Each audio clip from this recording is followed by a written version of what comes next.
Hey guys, welcome back to another CO Guy Stuff video. This is going to be a relatively quick one comparing benchmark results between the ASUS Strix 1070 OC and the brand new ASUS Strix 1080ti OC. Two very high-end cards, top of the heap in their respective categories. I've just upgraded. So we're going to go through three different sets of benchmarks. I've got synthetics, I've got gaming, and I've got some productivity and some VR thrown in there because those are the three main things that I'm concerned about and why I did this particular upgrade. Now, very quickly, the system is primarily the same as you might have seen in my build video for it a few months ago. The only minor change really doesn't affect these benchmark settings is the storage has been upgraded from a Samsung 950 Pro to a 960 Pro. However, none of the games or benchmark applications are installed on it. It's just the OS and cache files and things like that. So the benchmark settings don't really matter as far as the performance. What they are installed on is a 10 terabyte RAID 0 array made up of two Western Digital Blacks. So, without further ado, let's get into the benchmarks themselves. Now, both of these cards are further overclocked beyond what comes in out of the box to their maximum potential. The 1070 I have running at 2126 core, 4714 memory, and it saturates at a max of 66 degrees. That's with a automatic fan curve, and even saturated running at max, both cards are near silent. They do a beautiful job creating these Strix cards. On the 1080 Ti, I had a max overclock reached of 2062 at the core and 5828 on the memory side with a maximum saturation of 70 degrees. Hardly any difference, and again, near silent. My tweaker choice is the ASUS GPU Tweak 2. Does a fantastic job. And just a quick note, if you are into overclocking and you want to find your breaking point, your absolute limits, the two tools that I suggest using to do so, on the CPU side, I suggest using Handbrake. It is by far the hardest app to push all CPU cores and threads to their max.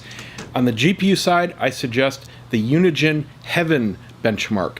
Even though it's older than the newer Valley, it is harder and it will break your GPU point faster. Starting off with the synthetic benchmarks, running through the default Firestrike and TimeSpy. These are both the free version that anybody can download and run.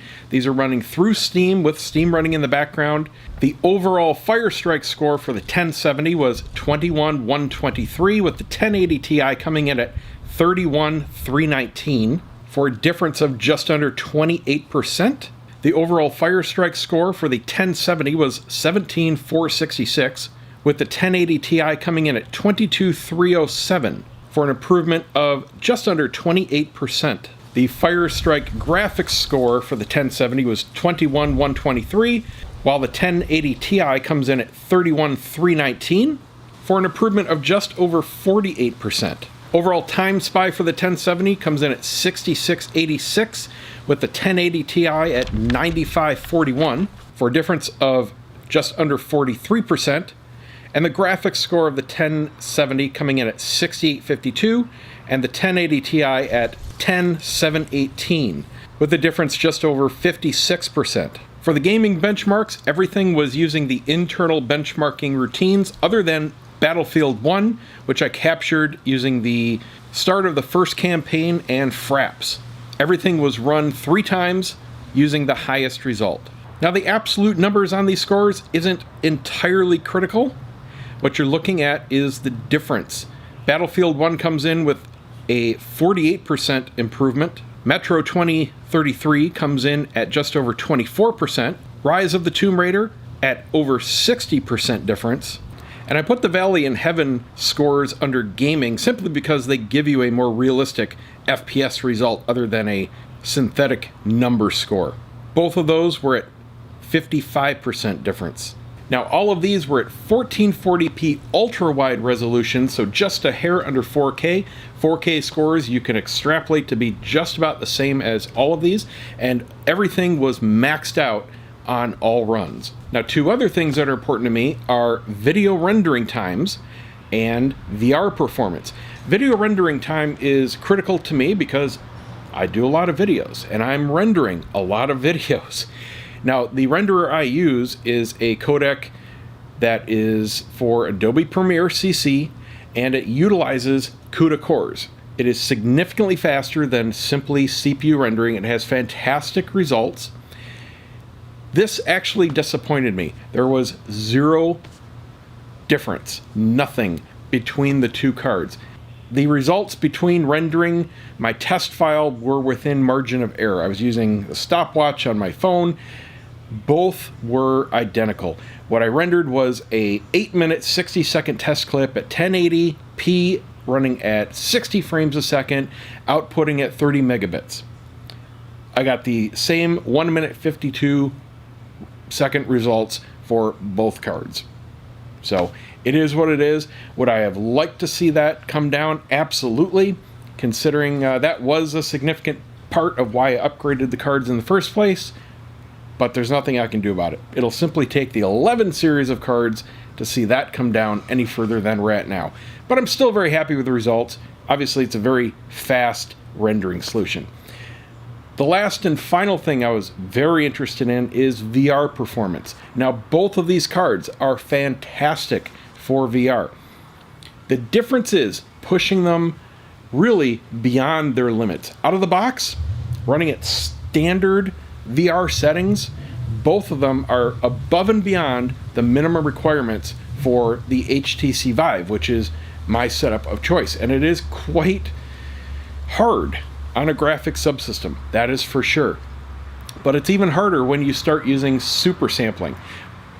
In a nutshell, super sampling is running a larger resolution and then having the system shrink it down to actually display it. What that gets you is a much better improved display. It is the best kind of anti-aliasing and crisping up things, especially text, in VR.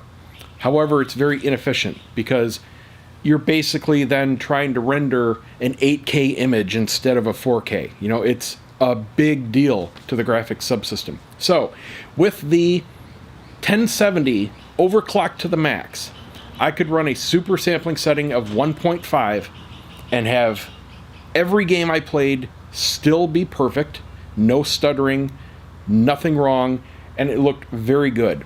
The problem was I wanted to get to 2, because going from 1.5 to 2, a noticeable difference. So I was really hoping that this card upgrade would allow me to go to 2. I'm very happy to say it let me go to 2 and beyond. I'm at 2.5. I did not anticipate that at all.